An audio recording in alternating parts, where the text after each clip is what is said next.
Saludos, bendiciones. Vamos a seguir con nuestro estudio de Génesis, por Génesis capítulo 35. Génesis 35.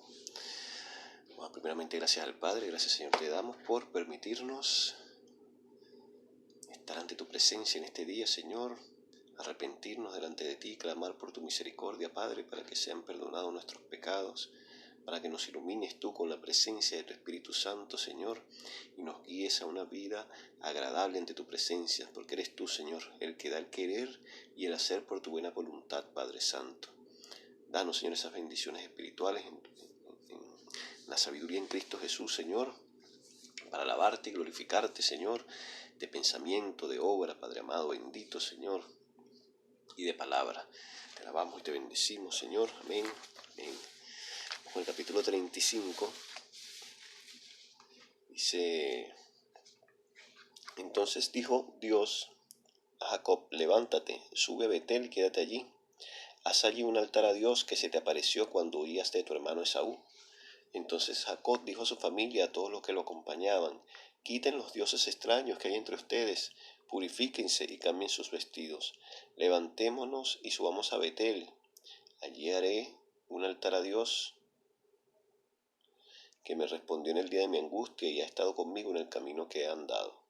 Así entregaron a Jacob todos los dioses extraños que tenían en su poder y los aretes de sus orejas, y Jacob los escondió al pie de la encina que había junto a Siquén. Cuando partieron, el terror de Dios se apoderó de los habitantes de las ciudades de sus alrededores, y no persiguieron a los hijos de Jacob.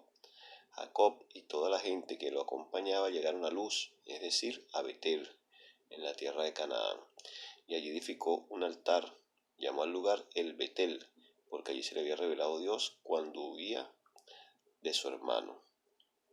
Entonces murió Débora, la nodriza de Rebeca, y fue sepultada al pie de Betel, debajo de una encina, la cual fue llamada Alon-Bakut, que significa la encina del llanto. Esta es la primera parte del capítulo. Entonces vamos a destacar varias cositas por aquí. Vimos que Jacob viene del capítulo anterior de varias situaciones difíciles. Sufrió la desgracia de la violación de su hija Dina. Vemos también cómo sus hijos tomaron venganza en su propia mano y arrasaron con el pueblo de Siquén, con los varones del pueblo de Siquén, y Jacob estaba temeroso de que fuesen a arremeter contra ellos. Entonces, en ese momento, Dios se le aparece a Jacob. En ese momento, como hemos hablado a veces, esos momentos de angustia, de desesperación, que no sabemos a dónde recurrir, no sabemos qué hacer.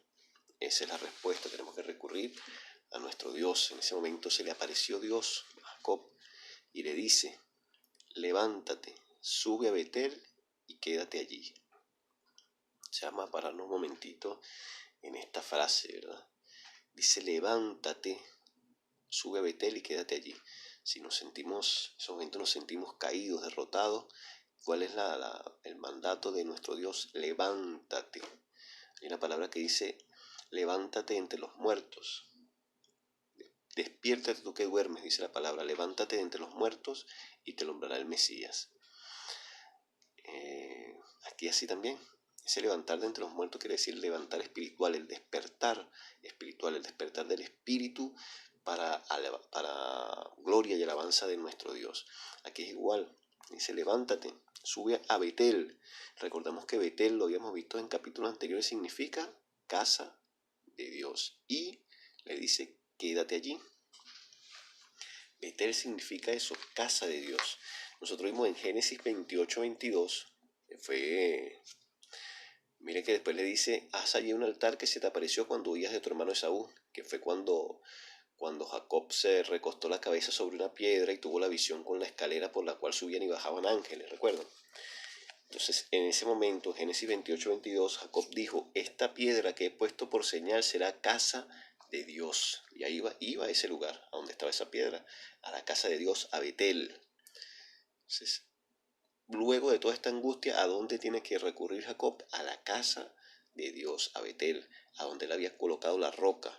Recuerden que la roca también es una una sombra profética de nuestro Señor Jesucristo. Él es la roca. Hay una palabra que dice que los israelitas en el desierto, las rocas de las cuales tomaron agua, tal roca es Cristo.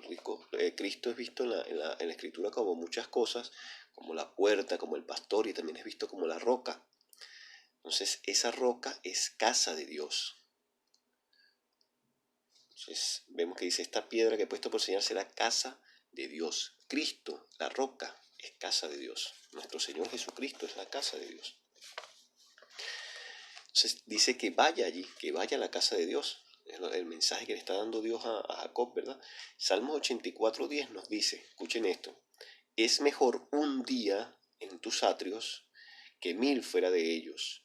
Escogería antes estar a la puerta de la casa de mi Dios que habitar en morada de maldad. Prefiero un día en la casa de mi Padre que 1000 fuera de ellos, dice el Salmo.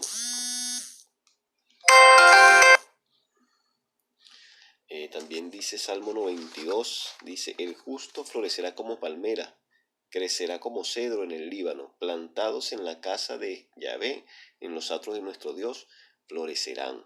A eso estamos llamados, a nosotros estar en la casa de nuestro Dios para que el fruto espiritual, crezca en nosotros. Dice el Salmo 135, alabad el nombre de Yahvé, alabadle siervos de Yahvé, los que estáis en la casa de Yahvé, en los atrios de la casa de nuestro Dios. Entonces a eso estamos llamados, a ir a la casa de Dios. A eso se llamó Dios a Jacob. Después que pasó todas estas dificultades, le dice, ven acá a la casa de Dios. Recordamos cuando Adán y Eva pecaron, ellos se escondieron de Dios. Y es Dios el que los busca, los llama. Entonces cuando ellos salen y Dios les hace saber que conoce su pecado y los cubre de vestiduras de pieles de animales porque estaban desnudos, después de reprenderlos, por supuesto. Entonces así actúa Dios con el pecador. Después de que pasó las dificultades, así como las pasó Jacob, su familia, les dice, ven acá, ven a casa de Dios. Y le dice, y quédate allí. Y vemos que esa casa de Dios está representada en esa piedra, en ese lugar. Y esa piedra es nuestro Señor Jesucristo, así como esa escalera también representa a nuestro Señor Jesucristo. La casa de Dios es nuestro Señor Jesucristo. Estamos llamados a ir a Él. Venid a mí, dice nuestro Señor Jesucristo, ¿verdad? Ese es el mensaje que se ve aquí cuando dice, ve a la casa de Dios y le dice, quédate allí. Entonces estamos acostumbrados a casa de Dios, la vemos nosotros como el templo, la iglesia física, el templo, la estructura. Para nosotros esa es la casa de Dios. No, la casa de Dios es nuestro Señor Jesucristo. Y nosotros formamos parte del cuerpo de Cristo. O sea, que venimos a ser también parte de esa casa, cuando estamos en Cristo Jesús, por supuesto. Entonces mucha gente lo ve como la iglesia, como la estructura, como el edificio, donde van fin de semana y vuelven. No están en la casa de Dios. Para ellos la casa de Dios es ese edificio, van el domingo y se retiran. No, la casa de Dios es Cristo. Tenemos que llegar a la casa de Dios, llegar a Cristo y permanecer allí. Le dice, ve a la casa de Dios y quédate allí, le dice. Lo dice en la palabra, quédate allí. Nosotros vemos que en el libro de Éxodo, cuando se manda a Moisés a hacer Dios le da un mandato de que haga un santuario para él. Dice la palabra así, y harán un santuario para mí y habitaré en medio de ellos. Conforme a todo lo que yo te muestre, el diseño del tabernáculo y el diseño de todos sus utensilios, así lo haréis. Le da ese mensaje Dios a Moisés. Dios manda hacer a Moisés un tabernáculo, es una tienda grande con las dimensiones y las características que Dios le da para que él, la presencia, la gloria de Dios se iba a manifestar en ese tabernáculo y a través de él iba a habitar la presencia, la gloria de Dios entre su pueblo, entre Israel. El tabernáculo estaba en medio y el pueblo de Israel estaba alrededor. Dios habitando entre su pueblo en ese tabernáculo. Entonces vemos en Éxodo 27, 42.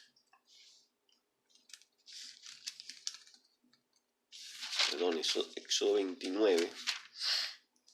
Éxodo 29, 42.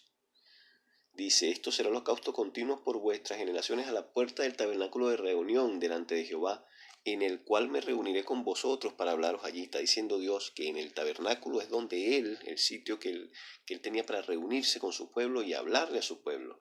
Dice, santificaré el tabernáculo de reunión, al altar, asimismo a Aarón y a sus hijos para que sean mis sacerdotes, y habitaré entre los hijos de Israel y seré su Dios. En ese tabernáculo habita la presencia de nuestro Dios y es donde Él se comunicaba con sus hijos. Vemos en Éxodo 40, 34. Escuchan acá mientras consigo el versículo. Éxodo 40, 34 dice, entonces una nube cubrió el tabernáculo. Esto fue ya después que edificaron el tabernáculo. Dice, entonces una nube cubrió el tabernáculo de reunión y la gloria de Yahvé llenó el tabernáculo. Una vez que se creó este tabernáculo, la gloria de Dios descendió sobre el tabernáculo y lo llenó con la gloria de Dios, con la Shekinah se llama en hebreo.